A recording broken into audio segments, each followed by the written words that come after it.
Hey, so learning activity two. So this one's a little more in depth. First thing's to read chapter one in Jacob's.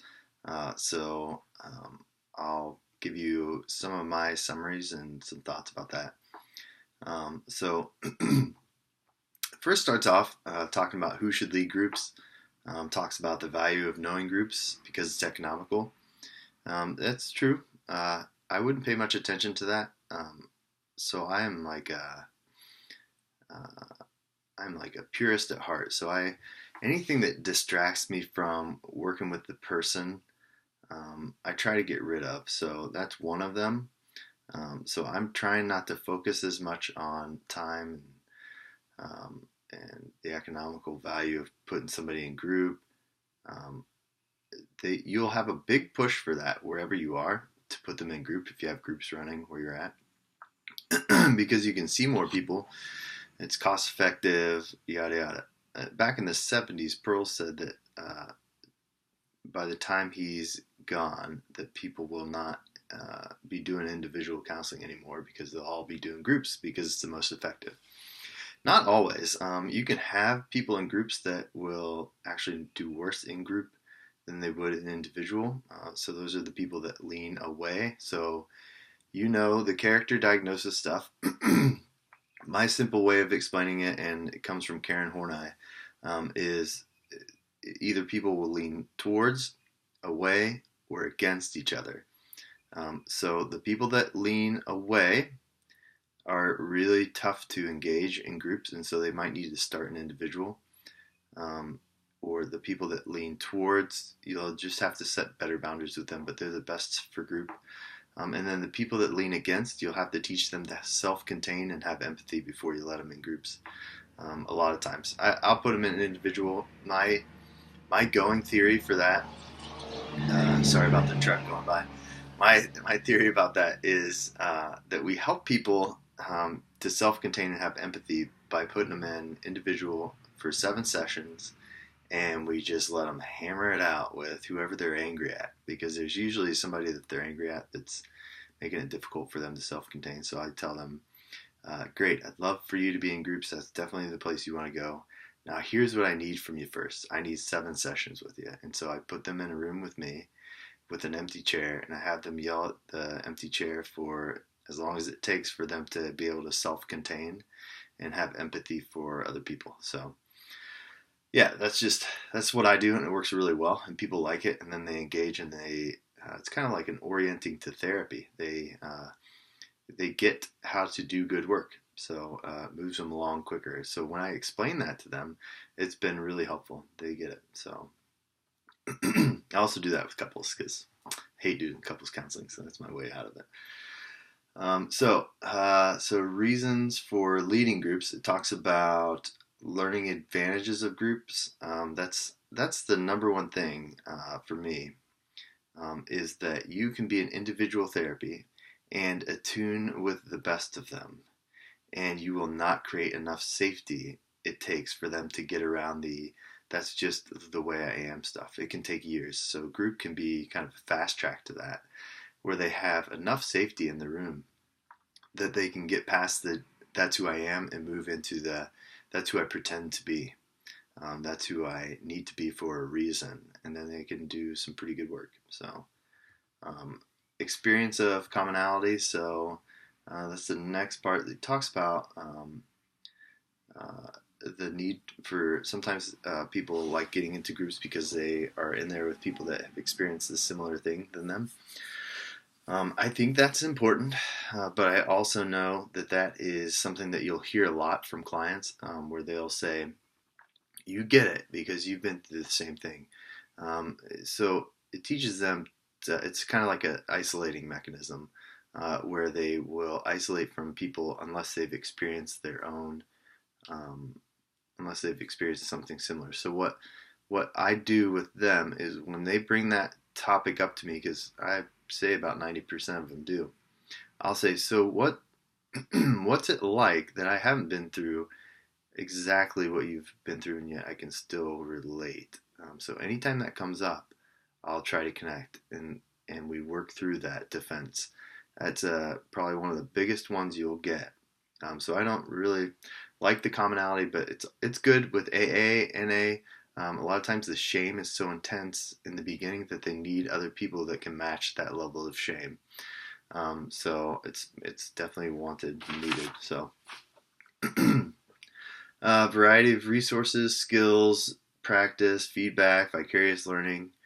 Groups are real life. Those are the next topics where they just go into detail about what's beneficial about groups. So I'm more of a practical, let's learn the skills stuff. So I'm going to focus on that. You can read that other stuff. I think it's good to know. But if you want to skip it, I probably wouldn't. I wouldn't think you'd be missing a ton. So because this is a thick book, I mean, there's a lot of good stuff in it. So you want to get to the good stuff, I think. So kinds of groups. This part's important. When you are in practice, hopefully you'll have a place that has tons of different groups running. You'll want to know the difference between the groups so that you can explain that to them. Like first is the educational and discussion groups. So I'll explain to people a lot of times people have intense trauma and they need to learn the skills like weekly, and sometimes we can't fit them in weekly, so we refer them to Seeking Safety, which is just education. And so I tell them that, like, you're going to go to this group and it's just going to be education. It's not going to be anything more than that. They're not going to go into your trauma. And that really helps a lot of people, that they don't have to go into their work. And then there's discussion groups. So there's a group that we run called the Matrix Model Group, where it just discusses different parts of addiction and what it looks like. And we get to kick around what that looks like, how that plays out in our lives. But it's nothing deep. It doesn't go into anything in the past. It doesn't go deep into anything in the past. So there's really no working through. Then there's task groups. I would definitely learn how to do task groups because you'll be discussing cases in a group a lot. And so that's one that I would go into. Growth groups is what you did at Townsend, where it's just paying attention to and now I'm aware of. It's a lot of here and now processing, a lot of group-led stuff. Counseling groups is focused on symptom reduction, and it is pretty goal-directed. So there's very unstructured ways of going after it, and there's very structured ways of going after it. So I would know one of each really well. So unstructured, I would go after a Gestalt or psychodynamic view of groups, and then structured, I would go after supportive expressive psychodynamic psychotherapy because it is structured and it's manualized, but you can also branch out and it can be very unstructured, which is a great mix of both. Support groups is AA, NA, CA, CR, Al-Anon, Alateen. I would know all those just because you'll need people to get connected. If there's growth groups in your church, I'm referring to those all the time. Those are great, warm, inviting groups, and can really create a mismatching experience. So, and then it goes into leader directed versus group directed. So leader directed. So I would look at that as doctor versus midwife. So doctors obviously are like surgeons. They're going to go in, they're going to fix something. So that's when the leader is too much. And then midwife is just, they're holding to the process. So they're keeping people with the process, keeping them in the emotions, not sidetracked. That's the ideal way to do any group, in my opinion. So, and then there's interpersonal and intrapersonal. So interpersonal is group, intrapersonal is individual work. So it's focusing on the group as a whole and the interpersonal reactions, and focusing on the individual and the internal conflicts. So that is supportive expressive psychodynamic psychotherapy. The supportive part is interpersonal, and the expressive part is intrapersonal. So it's an internal conflict versus they just need better structure and connection to the outside world, which is interpersonal. So should be doing both. They say go to a 6 or an 8 on the pendulum. So on this side being 10, on this side being 0, intrapersonal being on this side and interpersonal being this. So they like more directed in Jacobs. And I do too, as long as you keep with a midwife type process. So there's also, just a quick overview for how to do that. Here's my simple formula. Person A brings up a topic.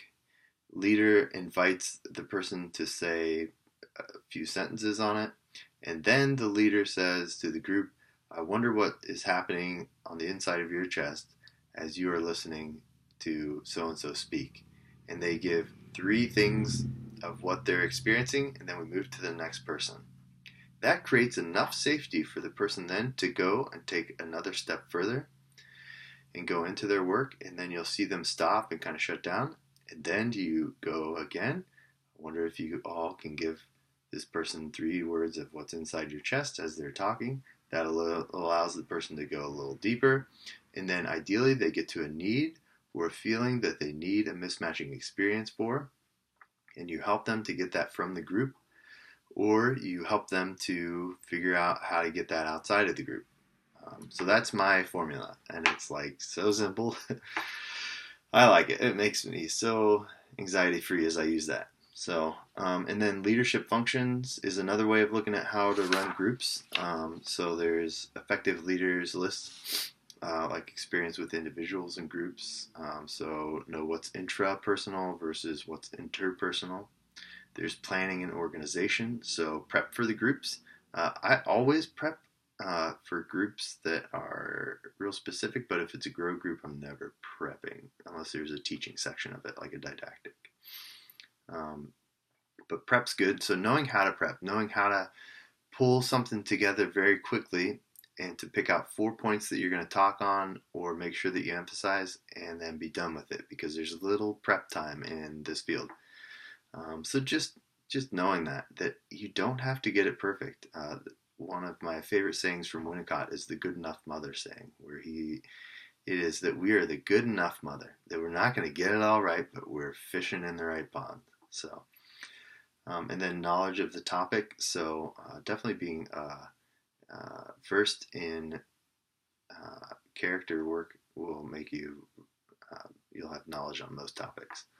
Because it's not about the topic, that's the symptom, it's about what's driving it. So then they say knowing character diagnosis, which they call basic human conflicts. So just knowing that if somebody is not connecting, that they need connection. If someone is not saying no, they need to say no. If someone is having good times and bad times and not dealing with it well, then they need to learn how to sit in the good times and sit in the bad times, or use people to keep the two together.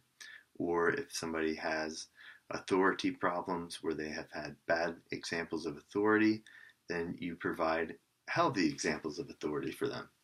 So just knowing that basic, the 4 factors that we talk about in Townsend Institute, is enough. It's enough that we're fishing in the right pond, that there will be gold in them there hills, as my old supervisor said. So counseling theory, to understand why people behave the way they do, we just kind of covered that. And then there's ethics, which is don't use a technique unless you have lots of training. Good luck getting lots of training. Just make sure that you are staffing your cases with people, which there's so many regulations now. Like you're going to staff your cases with everyone and their mother before you're allowed to do it on your own. So you'll be good. Legal, and then potential group problems. So know the list. They wrote a list, which is good, and we'll go more in depth with that. I'll go more in depth with that. But just know the formula. And the formula is this. If A person is talking and B person interrupts, and it takes A person from their feelings into their head, then there's a problem. And we go after it and address it if it happens more than 2 or 3 times. That's the problem, members. And it is just, hey, Sally, I noticed that you said X, Y, and Z. What were you wanting person A to get from you? That's the line I use all the time, in a variation of it. And that will go underneath and help them to see what they're doing is drawing them out of the emotions and into their head. And then we can talk about the specificity of it, where it's like they're in teacher mode. Oh, so it worked so well for you to teach that to them, and you were wanting them to know that you're with them. I wonder if from now on you can try just saying to her, I want to teach you, but here's the feelings that are going on in my chest. I use that all the time, and it's wonderful. So, all right, so this is like 15 minutes long.